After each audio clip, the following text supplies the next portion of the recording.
Welcome back to The Perspective. I'm Florence Armin.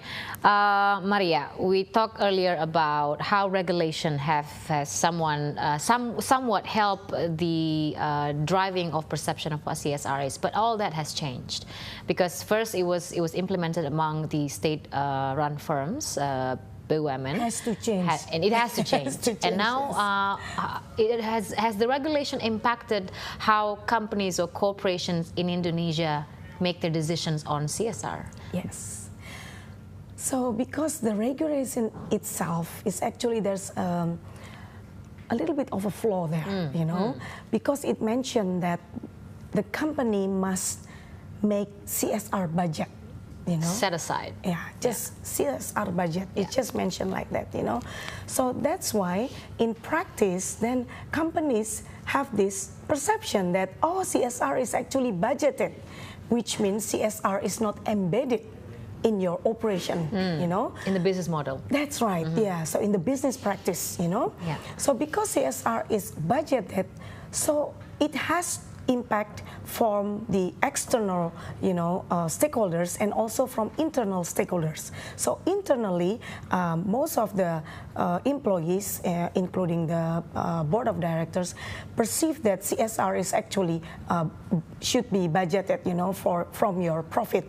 And then from external, then people start coming to companies and then asking their CSR budget. And the local government, in many cases, they perceive that CSR budget is part of the local government budget. Right. That is something that is quite, dangerous, actually. And also the community come to the companies asking, give us your CSR budget, and also maybe some NGOs and many other stakeholders, And this is actually not correct. Yeah, this is something that we must, try to correct, through the media and then through education, And that's why the practice of CSR become very shallow. It's just kiss and run programs, Yeah. But without thinking whether or not that program is actually beneficial for the local community and how it can be sustained. Exactly. Now, talk about sustain. I think more and more companies are fully aware now, especially consumer products company, for instance, in Indonesia, being one of the biggest and one of the most developed, is that when they talk about CSR, when they build a school, they need to think about how do the children, how can the family afford to go to school? Therefore, maybe you need to start giving them incentives, scholarships, or create something else so that the parents can start working, earn money. So these are it's a holistic activity instead of just building one school, put it there, and then leave it to the society to run it, right? Yeah. Now, so do you think there has been a significant change and significant shift in how companies or state-owned enterprises have conducted or implemented their CSR right now? This is 70 after the regulation has been issued in 2007. Not yet. Okay. Yeah. So the practice is mostly, like you mentioned, they build schools. Yeah. So I need to explain about the 7 core subjects that are which is part of the scope of social responsibility based on ISO 26000. Yeah. So core subject number 1 is organizational governance. Number 2 is human right. Number 3 is labor practices. Number 4 is fair operating practices. Number 5 is consumer issues. Number 6 is the environment. And number 7 is community involvement and development. So building school is only number 7. Yeah?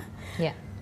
But if you look at, the core issue number 1, 2, 3. Yeah. So those are related to internal company. It starts within. Is that what you're exactly. saying? Yeah. So it's also emphasizing as well for the internal stakeholders. So the correct CSR is not just for the community. No. In fact, they must prioritize the internal stakeholders, which are their labor. So organizational governance is actually the key for all of the core subjects. That's core. Yes. Without organizational governance, you will not be able to conduct efficient CSR. Yeah. After that, then you must focus on the human right. Well, human right encompassing internal as well as external stakeholders, you know, and then after that, labor practices. So that includes health and safety at the work, welfare, the well-being. Exactly, yeah, the well-being, the welfare, and also the well-being, including the training for the labor for your employees, you know. And then why I call it Kiss and Run, you know, for that program of building schools, yeah? Because companies are usually building the schools and then they provide infrastructure, good infrastructure, but they don't prepare the community to maintain the legacy of the company, you know?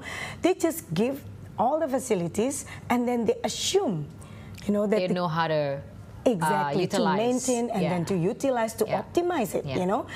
And then you know, the negative impact is actually the community becomes depend on the company. So it's like a boomerang for the company, you know. So this is what company must understand.